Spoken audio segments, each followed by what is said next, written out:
En 2011, nous avions publié aux éditions Mediaspol de Kinshasa le livre intitulé « Lumière sur la mer du Rédempteur ».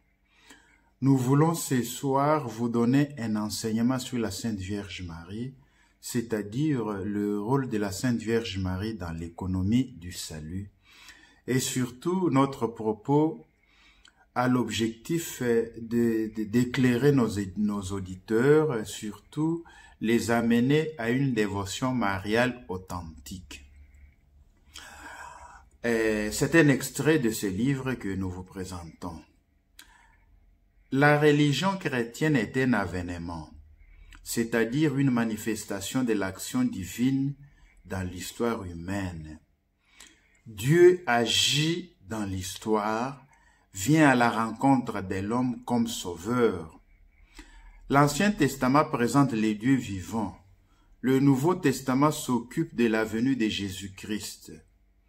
Dieu fait irruption dans l'histoire humaine et celle-ci devient histoire du salut, c'est-à-dire une succession significative des événements historiques au moyen desquels Dieu se manifeste comme le Rédempteur. Le centre de cette histoire du salut se trouve en Jésus-Christ, le Dieu qui vit et agit de manière humaine et historique. Après le Christ, le personnage principal de cet avènement historique est la Vierge Marie de Nazareth. La mariologie s'occupe de la vie d'un être humain, d'une personne insérée dans l'histoire du monde, de la mère d'un homme bien déterminé, Jésus de Nazareth. Marie introduit Dieu dans l'histoire humaine, dans la race des hommes, dans le peuple des dieux. Elle a été un moyen central et primordial du salut donné en Jésus-Christ et a contracté avec Jésus la relation inaugurale de communion qui est le prototype de toutes les autres. Marie est le mystère d'une mère qui a eu un fils. Le mystère marial comporte deux dimensions. Une dimension historico-humaine, la considérant modestement comme femme d'un peuple, et une dimension parahistorique où elle participe au salut de tous les hommes. La rédemption demeure un acte exclusif des dieux sauveurs, un acte des dieux hommes Jésus-Christ. On distingue la rédemption objective de la rédemption subjective. La première est l'accomplissement de la rédemption de l'humanité en celui qui en est la tête. La deuxième signifie que ce qui a été réalisé en Christ s'accomplit réellement dans notre vie. C'est une adhésion humaine, personnelle et libre dans l'aujourd'hui. Il arrive que ces deux aspects de la rédemption ne concordent pas chronologiquement. Tel a été le cas de Marie lors de son immaculée conception. Les parents de Marie sont connus. Joachim, originaire de Nazareth en Galilée, avait épousé Anne, originaire de Bethléem. Les deux appartenaient à la tribu de Juda, notamment de la famille du roi David. Ils vivaient selon les lois du Seigneur et avaient l'habitude de partager leurs biens en trois parties, l'une destinée au temple, l'autre aux pauvres et aux pèlerins, la troisième pour leur famille et ses nécessités. C'est par la préservation que Marie est sauvée. La conception immaculée de Marie est une participation à la grâce rédemptrice du racheté représentatif, Jésus-Christ, en fonction de sa maternité divine. Marie a été préservée de la faute universelle contractée en Adam. Elle n'a jamais personnellement péché et il n'y a en elle ni le péché véniel, ni la moindre trace de concupiscence. Tout en elle est fruit de la rédemption opérée par le sacrifice de la croix et appliquée à elle par anticipation de la miséricorde du Christ. Seul le sang de Jésus justifie la sainteté de Marie. Dans son cas, il s'agit d'une rédemption préservatrice. En elle, il n'y a pas d'ombre de péché parce que ses privilèges découlent de la mort rédemptrice du crucifié. Marie a été assurément rachetée, mais de manière unique, exceptionnelle. Marie vit en communion intime avec le Christ rédempteur et participe à la rédemption subjective des hommes. Marie est le prototype de la vie rachetée, la pleine et parfaite réalisation, l'image idéale de toute la vie chrétienne. Par son assomption au ciel, elle se présente en nous comme prémisse de la rédemption. Marie est mère du Christ, le chef de l'Église entière. Avec son consentement de foi à l'Annonciation, Marie a librement accepté de devenir la mère du Christ, représentant de toute l'humanité. Tel est le premier fondement de sa maternité spirituelle à l'égard de tous les hommes. Marie est mère du Christ qui accomplit visiblement la vocation de toute l'humanité. Marie est donc mère de la communauté humaine dans la réalisation de son destin. À cause de sa maternité, Marie est déjà fondamentalement la mère spirituelle de tous les rachetés. Marie a communié personnellement au Christ dans le déroulement historique de la rédemption. Marie, étant donné l'objet singulier de la rédemption subjective de Marie, son fiat implique le don de la possibilité objective de salut pour tous les hommes. Marie a participé naturellement à la rédemption apportée par le Christ. Le rapport avec Marie est une conséquence plutôt qu'une prémisse du mystère du Christ. L'itinéraire chrétien part du Christ, centre vivant de la foi et de l'annonce. En lui, il vit en communion avec le Père dans la lumière de l'Esprit. Marie est en communion intime avec le Christ rédempteur du ciel et sur la rédempteur au ciel et sur la terre. Là où se trouve Marie, il y a le Christ. Et là où se trouve le Christ, il y a son Esprit Saint, qui procède du Père et de lui-même dans le seul mystère de la vie trinitaire. Le rôle de Marie n'ajoute rien à la rédemption en elle-même, qui est déjà suffisante et complète en Christ. La fonction de Marie consiste seulement à recevoir tout du Christ en notre faveur. Elle est la réceptrice universelle à cause de son fiat universel. Elle reçoit tout et donne tout.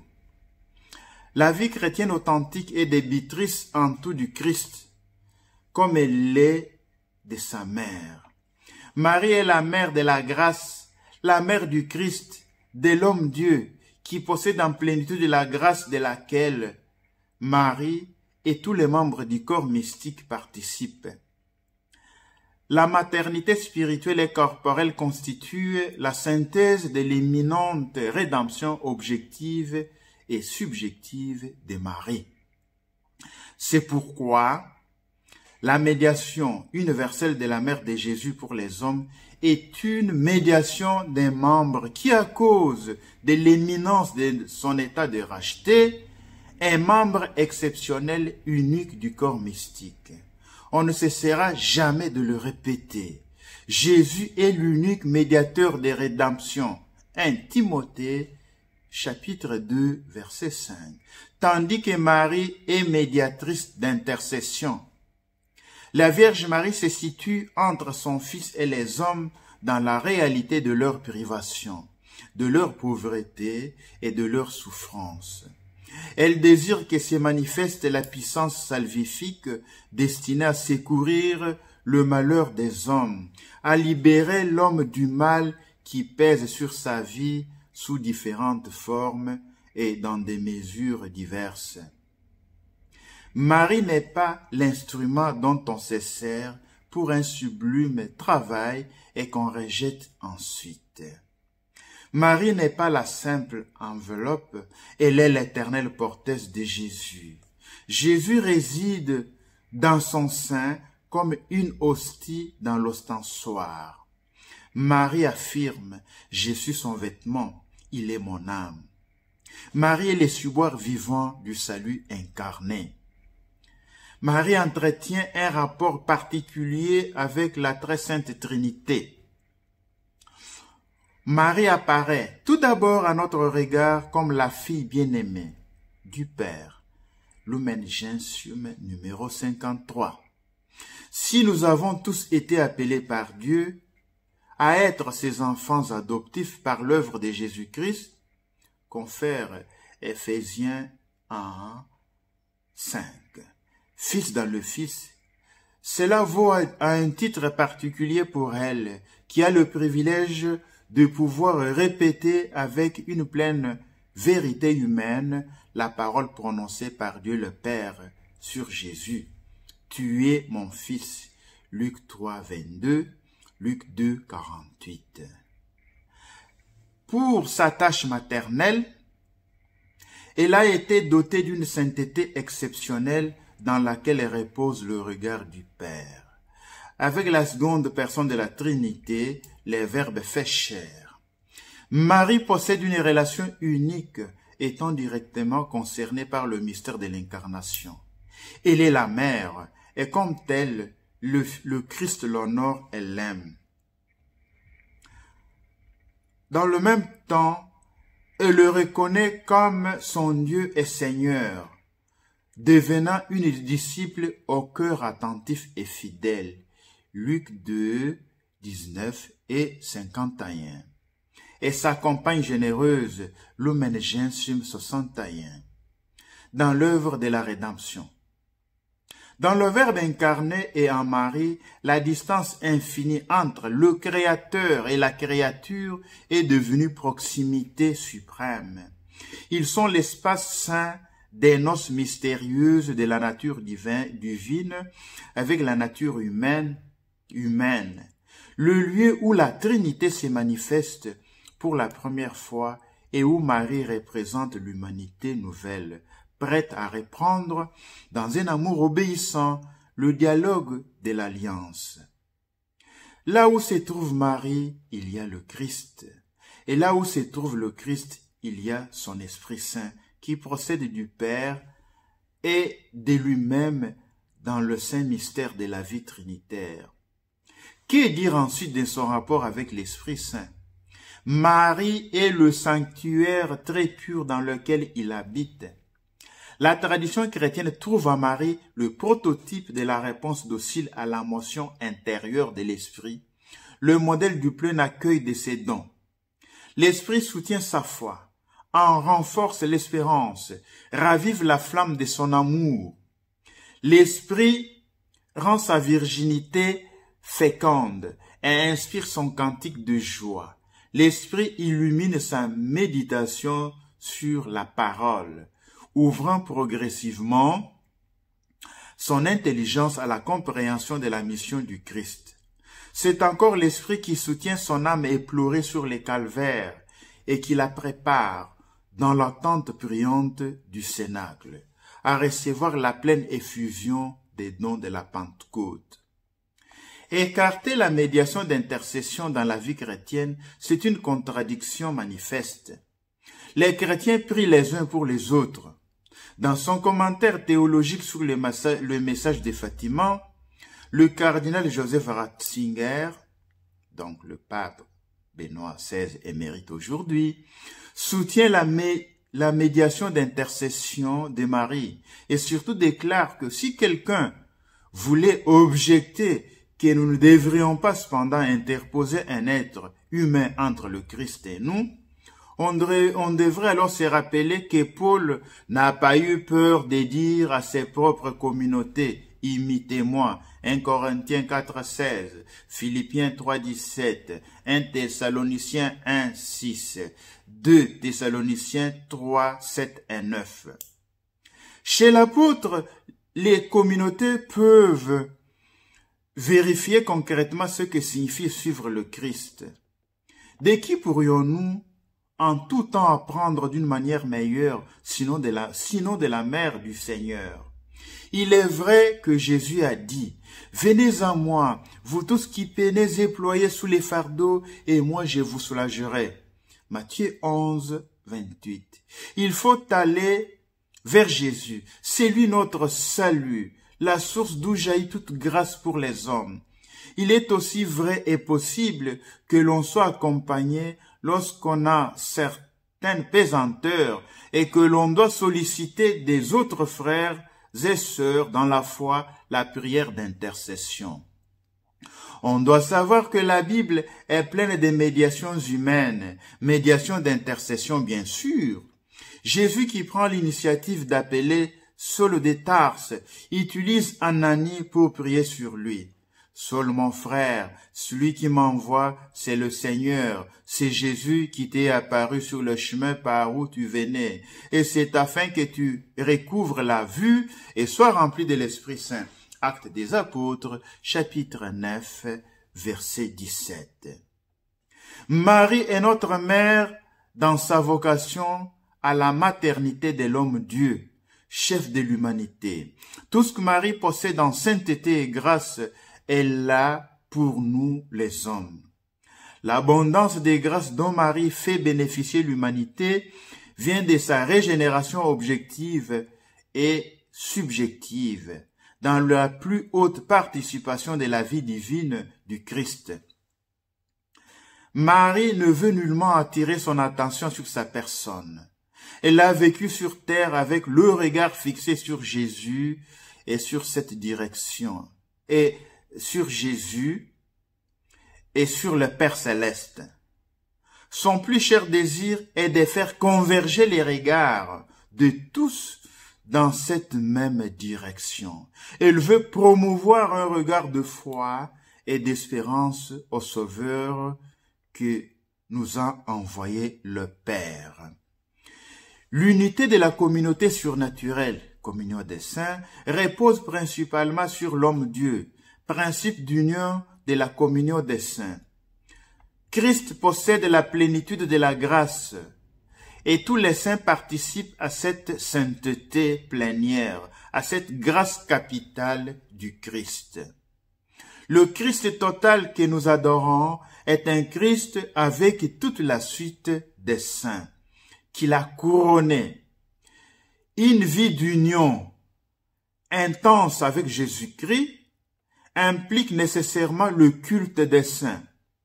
Marie participe de manière spéciale et plénière à cette communion des saints.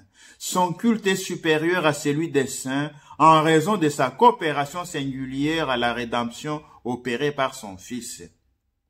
Il existe des dogmes mariales et non des dogmes pour tel ou tel saint. Dieu lance un appel aux hommes au moyen des dogmes. Les dogmes qui nous enseignent que Marie est la mère de Dieu constituent un appel à la dévotion mariale. Les dogmes mariales et autres affirmations sur Marie sont à situer dans la hiérarchie des vérités et n'occupent pas la première place dans l'ensemble de la doctrine catholique. Ainsi donc, le culte marial est intimement lié au christianisme et le négliger consciemment serait une décadence de la vie chrétienne authentique. De même, affirmer que la dévotion mariale est facultative est une erreur réfutée par le pape Pie XII dans l'encyclique Fulgens Corona du 8 septembre 1953. Prétendre que les dévotions, en particulier la dévotion mariale, ont détruit la vraie foi, c'est oublier que la liturgie des heures, prolongement de la célébration eucharistique, n'exclut pas, mais appelle de manière complémentaire les diverses dévotions du peuple de Dieu. Catéchisme de l'Église catholique, article 1178. Bien plus, la vie sacramentelle de tout le temps a toujours été entourée des formes de piété des fidèles et de la religiosité populaire. toujours le même catéchisme de l'Église catholique, article 1674. Tout en demeurant soumise à un discernement pastoral en vue de soutenir la religiosité populaire, purifier et rectifier le sens religieux qui sous-tend ses dévotions et enfin faire progresser dans la connaissance du mystère du Christ. Toujours le même catéchisme, article 1676. Le vrai culte marial conduit à une vie chrétienne mature et parfaite. La dévotion mariale ne diminue en rien notre attachement à Jésus, ni ne remplace l'adoration, mais facilite notre approche de la Trinité.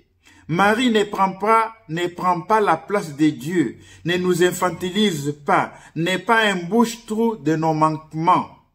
Marie est dans notre vie le cœur qui comprend nos besoins et avec l'attitude maternelle les présente à son Fils, le Dieu qui demeure toujours son Fils. Marie demeure aujourd'hui dans la même disposition d'esprit lorsqu'elle dit aux serviteurs « Faites ce qu'il vous dira ». On ne peut pas interrompre la continuité du culte marial ni se passer de Marie dans une vie qui se veut être chrétienne, sans faire tard à l'ordre chrétien et sans négliger les tendres attentions des dieux. La piété populaire atteste le directoire sur les piétés populaires et la liturgie, à la fois varié dans ses expressions et profonde dans ses motivations, qui s'adresse à la Vierge Marie, est un fait ecclésial et universel. C'est pourquoi, poursuit le même document, l'Église elle-même exhorte tous ses fidèles, les ministres sacrés, les religieux et les fidèles laïcs à développer leur piété personnelle et communautaire à l'aide des pieux exercices qu'elle approuve et recommande. En effet, le culte liturgique, nonobstant son importance objective et sa valeur irremplaçable, son efficacité exemplaire et son aspect normatif, n'épuise pas toutes les possibilités mises en œuvre par le peuple des dieux pour exprimer sa vénération envers la Sainte Mère du Seigneur. Dans son homélie de clôture du 20e Congrès marial international, du 15 au 20 septembre 2000, le pape Jean-Paul II déclarait que la relation privilégiée avec Dieu ne la dispensa certes pas au cours de sa vie terrestre des fatigues de la condition humaine. Marie vécut pleinement la réalité quotidienne des tant d'humbles familles de son temps. Elle connut la pauvreté, la douleur, la fuite, l'exil, l'incompréhension. Sa grandeur spirituelle ne l'éloigne donc pas de nous. Elle a parcouru notre route et a été solidaire avec nous dans le pèlerinage de la foi. Lumen Gentium numéro 58. Mais sur ce chemin intérieur, Marie cultiva une fidélité absolue au dessein de Dieu. Précisément, dans l'abîme de cette fidélité s'enracine également l'abîme des grandeurs qui les rend plus humbles et plus élevés que toute créature. Le culte marial tient une place très noble dans l'ensemble du culte sacré où se rencontrent le fait de la sagesse et les sommets de la religion. Pour favoriser la sanctification du peuple des dieux, l'Église recommande à la vénération particulière et filiale des fidèles la bienheureuse Marie, toujours vierge, mère des dieux, que le Christ a établie mère de tous les hommes. Code des droits canons, le canon 1186. Le but ultime du culte rendu à la Vierge Marie est de conduire les hommes au Christ, de glorifier Dieu, d'engager les chrétiens dans la vie totalement conforme à sa volonté. Nous insistons, le Christ est le seul chemin vers le Père. Jean 14, 6. Le Christ est le modèle suprême auquel le disciple doit conformer sa propre conduite. Jean 13, 15. Jusqu'à éprouver les mêmes sentiments que lui. Philippiens 2, 5. Vivre de sa vie et posséder son esprit. Galates 2, 20. Romains 8, 10 à 11. Au total, la piété envers la Vierge Marie, subordonnée à la piété envers le divin Sauveur et en liaison avec elle, a une grande efficacité pastorale et constitue une force pour la rénovation de la vie chrétienne. La mission multiple de Marie à l'égard du peuple de Dieu est une réalité surnaturelle, opérante et féconde dans l'organisme ecclésial. La mission maternelle de la Vierge Marie pousse le peuple de Dieu à se tourner avec une confiance filiale vers celle qui est toujours prête à l'exaucer avec une affection de mère et un secours efficace d'auxiliatrice. Le peuple de Dieu a donc pris l'habitude de l'invoquer comme consolatrice des affligés, salut des malades, refuge des pécheurs, pour obtenir dans les tribulations le réconfort, dans la maladie, le soulagement, dans la force, dans la faute, la force libératrice. Parce que, libre du péché, elle conduit ses fils à vaincre le péché avec une résolution énergique. La piété envers la Mère du Seigneur devient pour le fidèle une occasion de croissance dans la grâce divine. C'est le but final de toute action pastorale.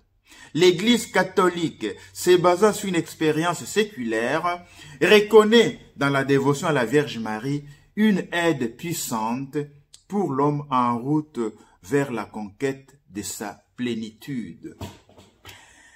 Je demande à la Sainte Vierge Marie d'intercéder pour vous et n'oubliez pas de réciter votre chapelet chaque jour. Et si vous avez une question sur la Sainte Vierge Marie, n'hésitez pas à nous la poser et nous demeurons disponibles à répondre à toutes les questions que vous pourrez nous poser et je pourrai vous donner mon adresse électronique. Si vous avez une question qui vous tourmente, je demeure disponible pour vous répondre. Que la Sainte Vierge Marie intercède pour vous partout où vous vous trouvez, qu'elle vous protège, qu'elle vous amène à rencontrer son Fils Jésus-Christ comme votre sauveur personnel, qu'elle vous aide à entrer vraiment dans une véritable intimité avec son Fils Jésus-Christ, que la Sainte Vierge Marie, parce que la mariologie, c'est aussi une pneumatologie, que la Sainte Vierge Marie vous aide à revivre les dons de l'Esprit Saint, surtout à faire l'expérience du baptême dans l'Esprit, afin que votre vie puisse vraiment changer, afin que votre vie puisse porter des fruits. Je vous salue et je vous bénis. C'est moi le Père Deo Gracias Désiré Mpanda Kazadi. Nenu ladikai mwana nesa enu sampe twakulata mwakumuna mukisonge tamwandanya tabenye tabetuvukana nganya manu betuvukana mwana nenu sampe mbalu yosi anudie na michite mwa kuidi Mpanda Kazadi.